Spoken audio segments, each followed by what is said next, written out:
And police in Nigeria are reportedly guarding offices of the mobile phone giant MTN in the capital Abuja. This after protesters tried to storm the offices yesterday in response to the xenophobic attacks in South Africa. And more South African businesses are reportedly being targeted in Nigeria. Protesters also gathering at the offices of Multichoice. Nigeria has summoned South Africa's top diplomat to register the fears about a fresh wave of violence against illegal immigrants in Johannesburg and Pretoria. Well, contrary to what the Home Affairs Minister has said, the Forum for the African Diaspora believes that the recent violent protests that have taken place in Rosettenville and Pretoria are targeting foreign nationals and are xenophobic. ADF has called on the South African government to intervene, and with what's been called the March Against Immigrants in Pretoria this morning, the Forum has raised concerns about immigrant safety and has called for the South African government to do something. Earlier, we spoke to Emeka Johnson, the Forum spokesperson. The way he said it is justified, but that's not the way he said it. We have a clip of what he said, which is contrary to what you said just now.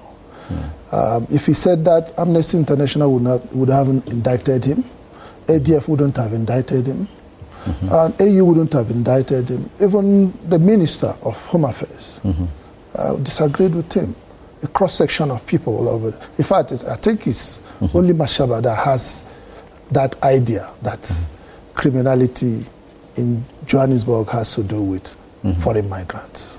Now, we've seen that the communities here in Rosettenville, they went after foreign nationals who they say were dealing in drugs and also running brothels, prostitution brothels and rings.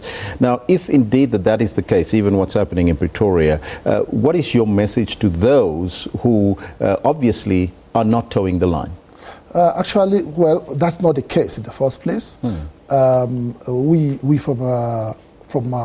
the ground, and we found out that that's the case. The case here is actually an outright attack, xenophobic attack on people. And we're not saying that there are no miscreants or criminals among the migrants, but they're infinitesimal.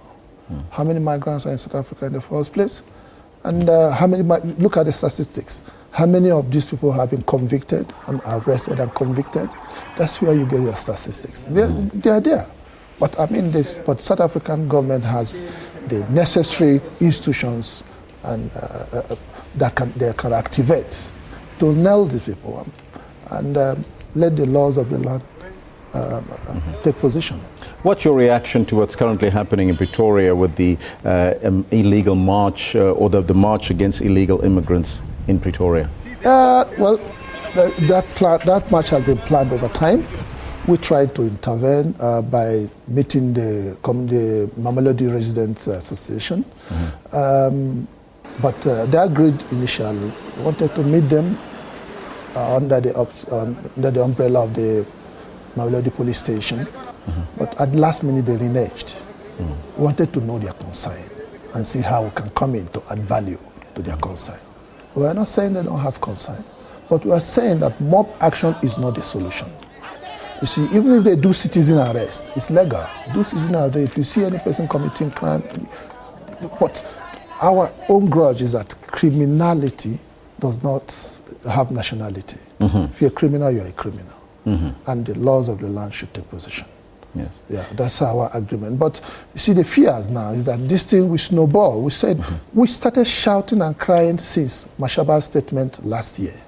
We picketed against Mashaba.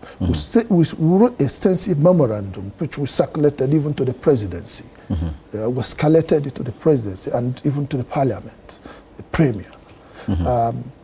But we are not listening to. We try to inform. We try to interdict this match, but it will look as an affront against our host community.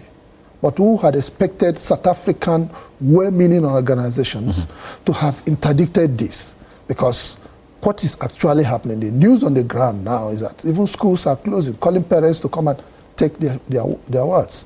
And the fears that this thing will escalate to the extent touching some areas like Hebrew, Berea, Yeovil, in no time today. Now, yesterday, the Home Affairs Minister dismissed reports that the latest incidents are xenophobic. And on the other hand, you believe, though, that they are What makes you think that they are? This has been a problem with we and South African government. The inability to take the fact that this is xenophobic. Right from the King's Willetini statement, we've been looking at it as xenophobic. The Interministerial Committee or the Parliamentary Committee on that issue, we met them. We presented our memorandum, telling them that they try to deny it. This is denialism. It doesn't work well. Ask the common man on the street. Even the protesters themselves have called it xenophobia.